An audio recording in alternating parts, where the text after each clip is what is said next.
In this video, we'll be looking at the reverse string interview question in Java. My name is Larry, and this is Digital Logic.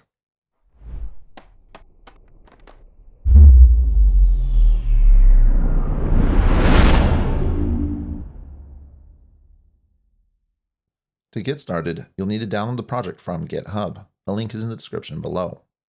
I've also provided a link to the introduction video to the series, which will walk you through setting up your development environment. With that out of the way, let's get started. So I've already got the project open in IntelliJ, so I'll open the project browser and find the reverse string class. For this challenge, you need to write a function that will return the provided string with the letters in reverse order. Here are some examples for the expected output for the provided input. Once you have a solution that you're ready to test, you can press Ctrl-Shift-T to open up the testing class. Then click on the little icon next to the class name to run the test. The testing class will pick up any public method that you define within the class that matches the expected signature. So you can provide multiple solutions, and the testing class will test all of them. So go ahead and pause the video now and try to come up with a solution to this challenge. When you're ready to continue, come back here and we'll walk through a couple different solutions. Welcome back. So I'll start by creating some extra space under this function. And then I'll rename this function to append string. And then delete the return null statement, and then create a new string, result, and set it equal to an empty string. Now create a for loop, char_c in str.toCharArray. This is an enhanced for loop, and the colon syntax can be read as in each element within the char array. Now set result equals to c plus result. So all we're doing here is prepending the next character to the result string. And now return the result string. Press Ctrl-Shift-T to open up the testing class, and then run the test. And the solution has passed the test. Make sure to check Show Passing to view the passing test results. So even though this solution passes the test, it doesn't mean that it's a good solution. The problem is with this line of code, and IntelliJ is trying to warn us by highlighting the plus symbol. So what's wrong with this code? Strings are immutable objects. That means that you can't modify a string once you created it. So what we end up doing here is creating a new string object on each iteration of this for loop, and then copying all of the data out of the old string object into the new string object. The amount of data that we have to copy increases with each iteration of the for loop. This is commonly referred to as string building, and is something that you want to avoid. So moving on to the next solution, I'll create a new public static method, and I'll call it CharArray.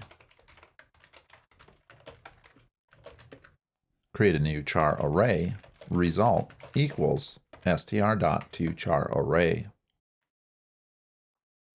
Now create a for loop, init f equals 0, b equals result.length minus 1. The execution condition will be while f is less than b, and then increment f and decrement b. Now create a char temp equals result at f. Result at f equals result at b, and then result at b equals temp. All we're really doing here is an in-place reversal of the char array. First, we take the value at position f and store it in a temp variable. Then we take the value at position b and store it at position f. And then take the value stored in the temp variable and store it at position b.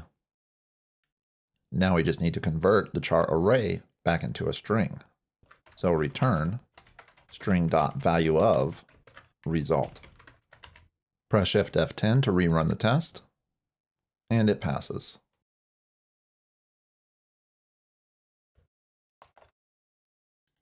So for the next solution, I'll create a new function, and I'll call it string list. Now create a new list of type string named result equals arrays.asList str.split, and then pass in an empty string.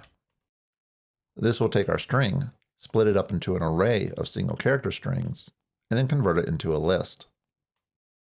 Next, call collections string.reverse, and then pass in the result list. Now we just need to convert the result list back into a string. So return string.join. The first parameter to the join method is the delimiter, so I'll pass in an empty string, and then the result list. Press Shift F10 to rerun the test, and it passes the test. So for the next solution, I'm going to create a new public static method, and I'll name it string builder. Now return new string builder, pass in the string as a single parameter, call reverse, and then call toString. And that is it. Press Shift F10 to rerun the test, and it passes. So the next couple solutions, we'll be looking at using the Streams API to reverse a string. Now I will warn you, using the Streams API to reverse a string is not a real great solution. We can do it, but the added complexity and overhead that's involved make it where it's not really worth it. So anyway, let's create a new public static method, and I'll call it stream append. Return str.chars. The chars method will return an init stream. Why not a stream of chars? Java doesn't support that, so we have to map it to a different object. So call map to object, and then pass in a new lambda with a single parameter I. Now we need to convert the integer into a string, so I use the string.valueOf method, and then cast our init to a char, and then pass in the init. And now call reduce. The reduce method will take our stream of strings and reduce it to a single string. The first value is the identity, or the initial value that all other values in the stream will be combined to. This parameter is optional. If you don't include it, then the first item in the stream will be used as the identity. But in that case, the reduce function will return an optional, since there's no guarantee that there are any elements in the stream. For this solution, I'll pass in an empty string as the identity. The next parameter is the accumulator function, and it defines how we'll take the next item in the stream and add it in with the accumulated value. For this, I'll provide a new lambda. The first parameter will be result. The second parameter will be the next character within the stream. All I'm going to do is take the next character and then concatenate that with the result. Press Shift F10 to rerun the test, and it passes. Before we move on, I do need to point out that this solution is identical to the append string solution that we looked at the beginning of this video. They may not look similar, but both are performing string concatenation within a loop. Only this time, the loop is created by the reduce function, and this method gets executed once for each element in the stream. All right, let's move on to the next solution. So I'll create a new public static method, and I'll name it stream stack.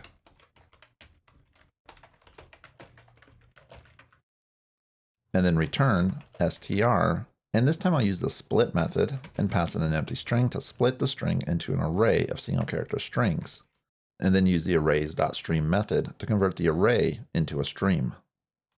Now call collect, and then I'm going to use the collectors.of method to create a collector. The first parameter is a supplier, and its job is to return a new collection object. So for this, I use an array dequeue of type string and return a method reference to new. The second parameter defines how we insert new items into this collection object. So I'll provide a method reference to the offerFirst method. The final method is the combiner method, and it defines how we take two collection objects and merge them together. The only time this method will come into play is if we were to run the stream in parallel. The type of function that we need to provide is a binary operator, which is a function that takes two parameters and returns an object of the same type. For this parameter, I'll create a new lambda that takes two properties, a1 and a2. Now call a2.addAll and then pass in a1, and then return a2. An optional fourth parameter of the collector.of method is to provide a finishing function. So I'll provide a lambda that takes the array dequeue and it converts it into a string using the string.join method. Pass in an empty string as a delimiter and then the array dequeue. Press Shift F10 to run the test, and it passes the test. So this solution is an improvement compared to the last solution, but it is far more complex and requires more overhead. You could also substitute the array dequeue with a linked list and the implementation would be nearly identical. There's an example in the completed branch, so check that out if you're interested. Alright, let's move on to the last solution to this challenge. So start out by creating a new public static method, and I'll name it Stream Builder. And then return str.chars, and then call collect. So the first parameter to the collect method is the supplier, and for this I'll provide a string builder method reference to new. For the accumulator, I'll pass a new lambda. The first parameter is the string builder, and the second parameter will be the next init in the stream. Now call sb.insert, and then provide the insertion index value of 0. The second parameter is the character that we're going to insert, and we need to cast it to a char. The third parameter is the combiner method, where we take two string builder objects and merge them together. So create a new lambda with sb1 and sb2. We need to take all the elements from sb2 and insert them into the beginning of sb1. So call sb1.insert, specify 0 as the index, and then pass in sb2. Finally call toString to convert the string builder into a string. Press Shift F10 to rerun the test, and it passes the test. So a few important points about this solution. The insert method on the string builder class is not very efficient.